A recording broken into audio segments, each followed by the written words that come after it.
as I'm waiting for the shoulders to dry, I started putting other parts together, like this forearm here, which there is a gap here, but there are parts that cakes right over it, so it actually I don't need to glue these on because it's going to be going right over it. There's pegs here, and there's pegs here, especially this one that give it a turn left and right just so it can go in all the way. I've already assembled this sword because it has that part that goes there and there. It's done. However, I'm assembling part of the leg, and this part is actually the connection to the thigh. This is the thigh part, and the joint connection. Again, I don't remember this. This is years ago. This is the one where it requires the screws. Now, I put the screws over here on a tray that's metallic, so I don't lose it. They're all the same size. I think I need them for all. And put this guy here. I gotta check the orientation. Unfortunately, the manual. Actually, no, it does show. You can see the next page. There we go. So that has to be like that.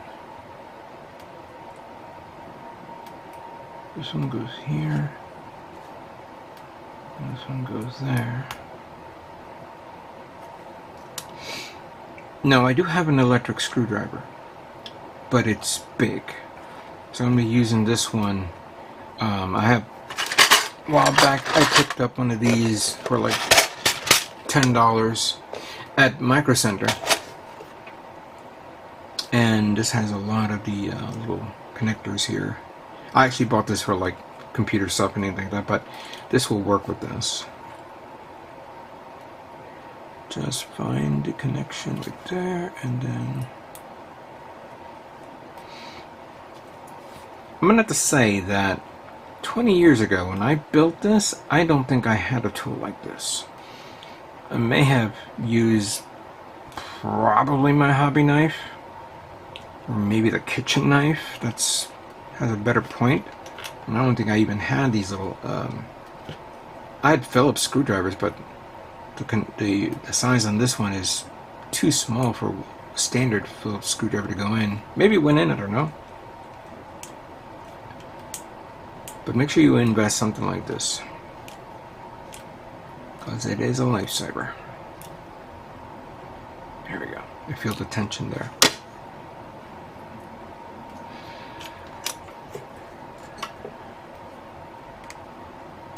Take that, put that there, that.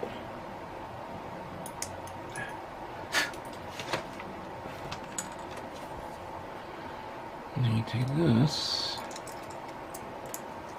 slide that in like that.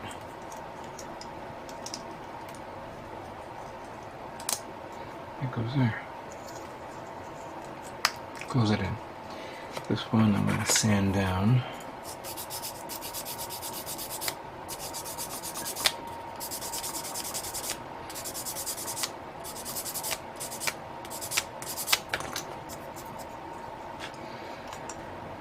I just want to cut with these two parts here. I'm assembling the leg, of course, just to get it out of the way.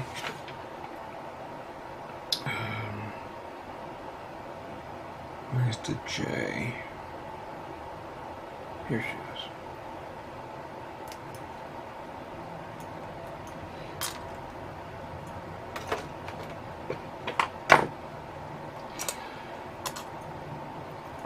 Now, I did notice that some of these connectors are very, very tight to put in, and that's a good thing. That is technically a good thing, because you want this tight. Oh, but I gotta clean that up. You never know. Clean everything up.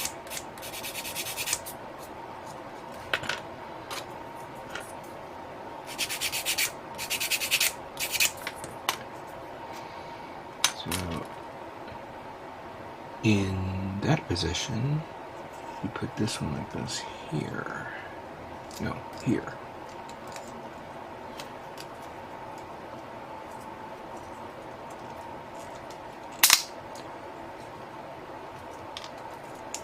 There she goes. Oh, that's right, there's two other poly caps that I need.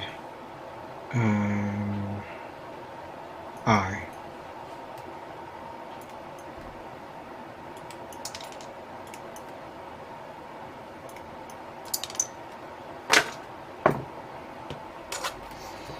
That one goes here.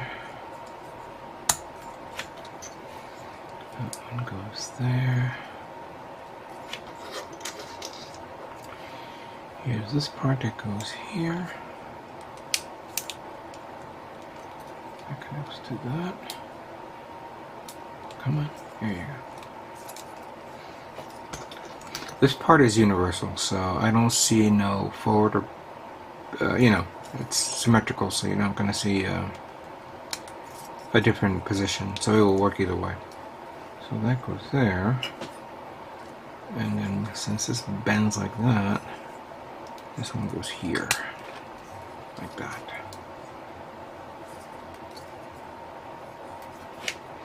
The leg is actually easy. Unlike the, I'm sorry, not the leg, the foot. Yeah, the leg entire, yeah, but the foot also is even easier. You just take these two parts, put them together.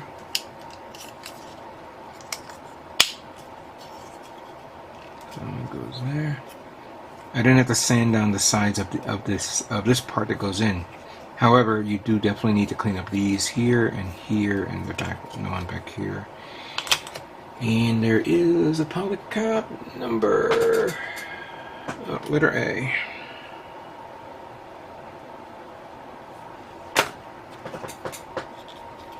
That goes there. That goes there. Obviously, the blue and goes on top of it.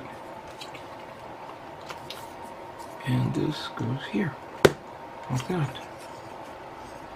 Very nice. Ooh.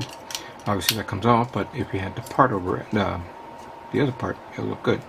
It'll work. Yeah, this is very, very strange to see something like that. And I think this is the wrong foot. I think this is for the other. I didn't build the other foot, but that's okay. At least now we know what position this is, because this one's probably the left leg, while this is the left foot and the right leg. So let me continue on.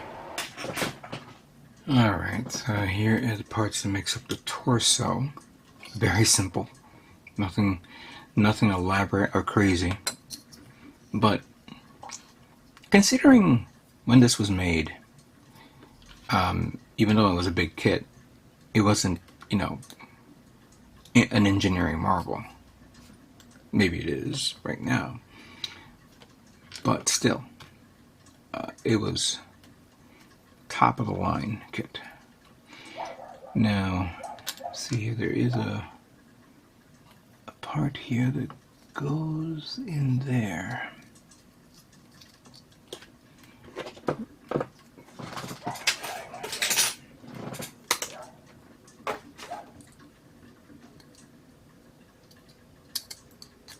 That goes there. And this goes there.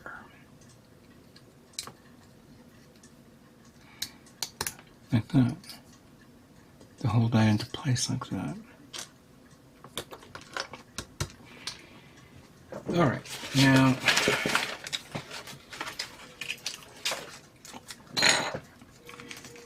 I need another screw for this. Actually, no, I have another. I found one of these. Actually, no, that wasn't it. This is it. There we go. I found another one of these. So, supposedly, I'll take this. And this one goes through there like that.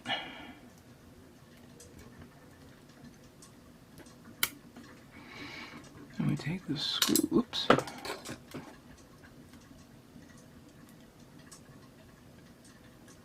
Turn it a bit. And then turn this right there. This is too small. It's the grip is not strong enough. So I'm going to use this again.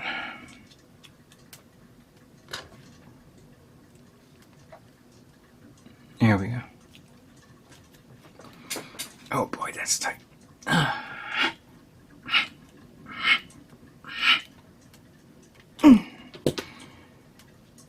Yep, that is tight.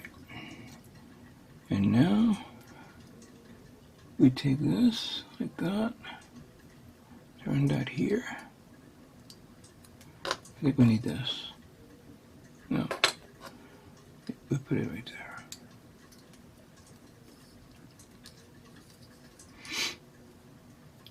Put that there, and then we close this up like that.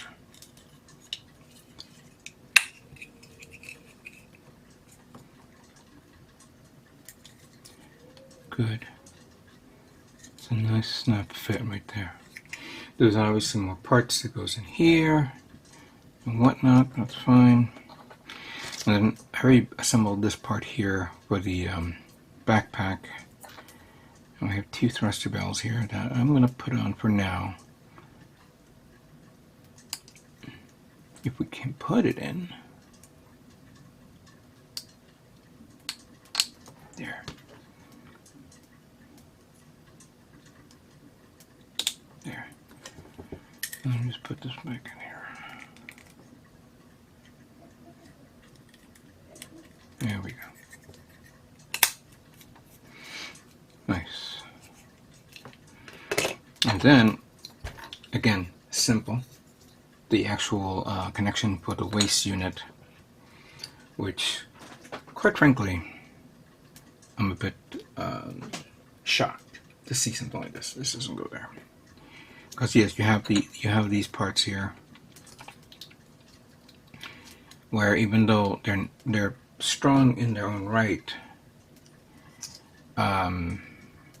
there is a high probability of these parts breaking.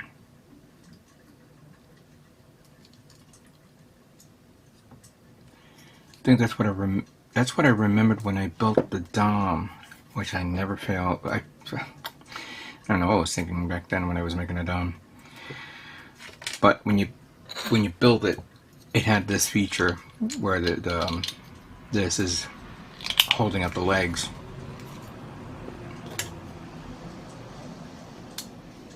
Turn that there. Turn that there. Good. And that can pop off and break. And that will be it. Give me this one here. Put it like that. Here we go.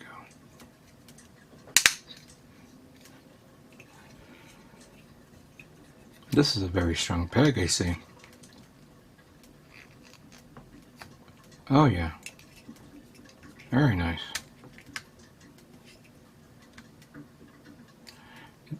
Doesn't want to go all the way down. I think that's technically normal.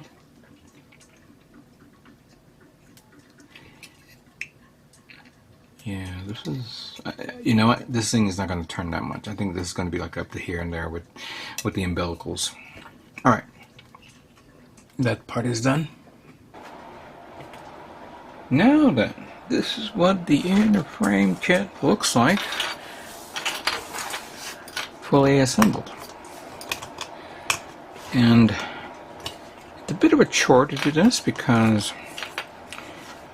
even though you can put these polycaps on this, as you could see, they tend to come off very easily unless you have the actual other part over it.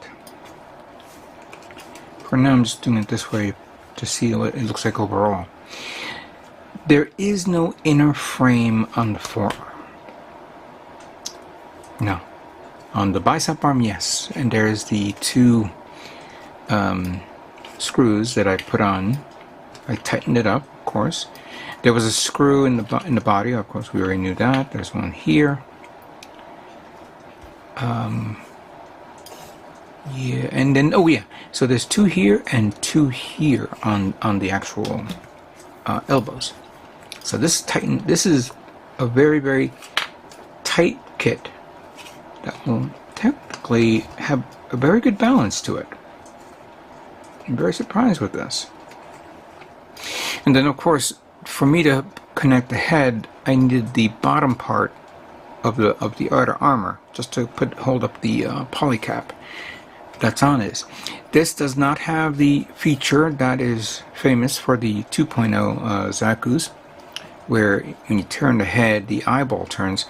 This, you have to actually turn this little wheel here to turn the actual sensor.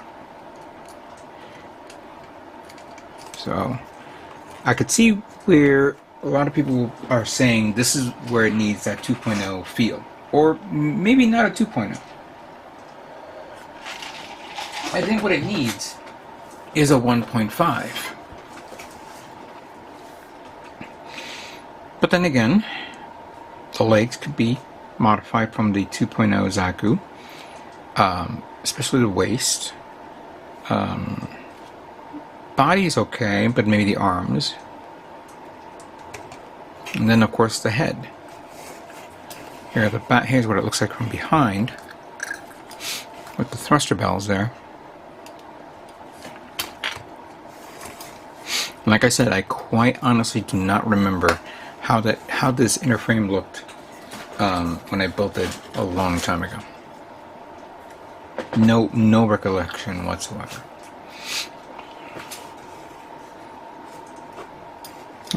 Good height. Now, as I was assembling this, and so these parts here, they're going to be covered up with two parts going over it. So there's no issues with this, other than the fact that this one's for the wire, while this one is standard. Now, I began cleaning up these guys, which I'm going to show you.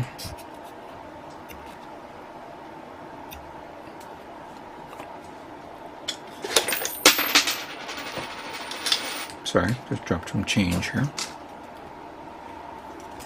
I had a little lamp here. Why is it that I can never seem to find it? So, I used 400. Actually, no. I'm trying to use something a little bit stronger. Let me get it first. Because I put it here to the side. I thought I did put it to the side. I had a 180. I think it was a 180. Darn it, why is it that I can never seem to find what I'm using all the time? And I bet you, oh, here it is.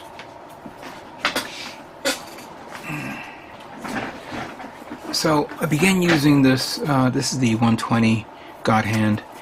It's a little bit more coarser, but it allowed me to dig into the nub marks that was here and here and here, and of course here. Sanded it down. Then I switched over to the 400, and then to this 400. But it's also very smooth now. So this is just gonna, wipe it out a bit. It looked like it came out okay. I don't see no issues, but you never know.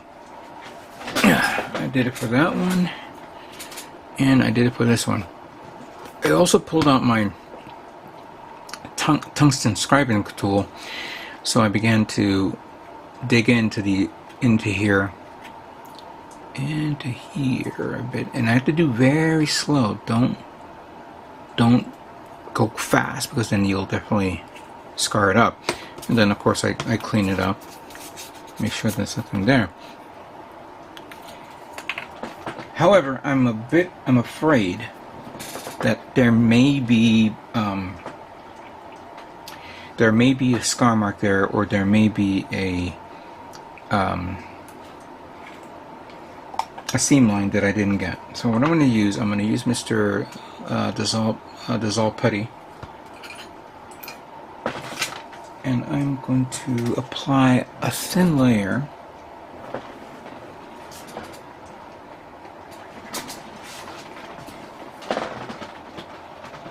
And apply a thin layer on my head because I can always keep losing or misplacing the air.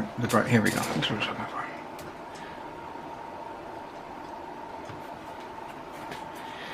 And I'm doing this just so that way I can see if there's anything I missed. Granted, I could use primer. I'm also doing it because remember this little part here? Ooh. This little part here, there's a little gap, and I want to fill that gap in so when I sand it down and then I can then clean it up and then make sure I get the seam line there, because there is a seam. It's not this one, it's the yellow one, I believe. Let me just grab this.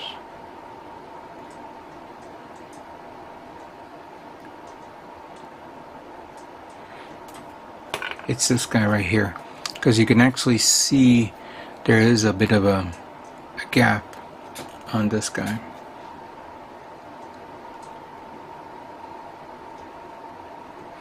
I'm going to fill it in and then sand it down.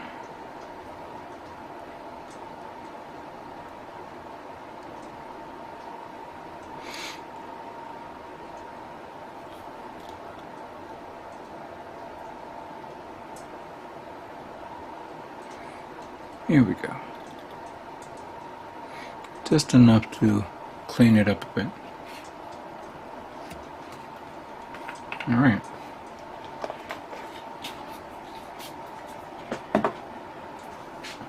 So, yeah, I mean right now I don't see no issues, but I do need to review each and every part again because I want to make sure if I didn't miss anything I can retouch it up.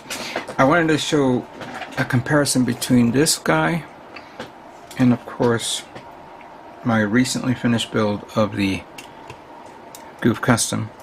Gouf, that is, sorry. The 2.0 Gouf. Looks pretty nice, right? Put it right next to these two guys. I'm going to try something here. Because right now I'm having so much trouble with this sword staying on, and I was actually going to put on a, what do you call it? Glue, something sticky to hold it up. But I think I'm going to do this. There we go. Or maybe I could do that. There we go.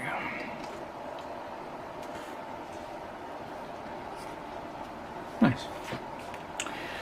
Alright, so right now we got more cleaning to do. Got to sand down a lot of these parts. And then the next stage, of course, is to put them on the take them over to the airbrush, to the spray booth, and begin priming the Gouf Custom.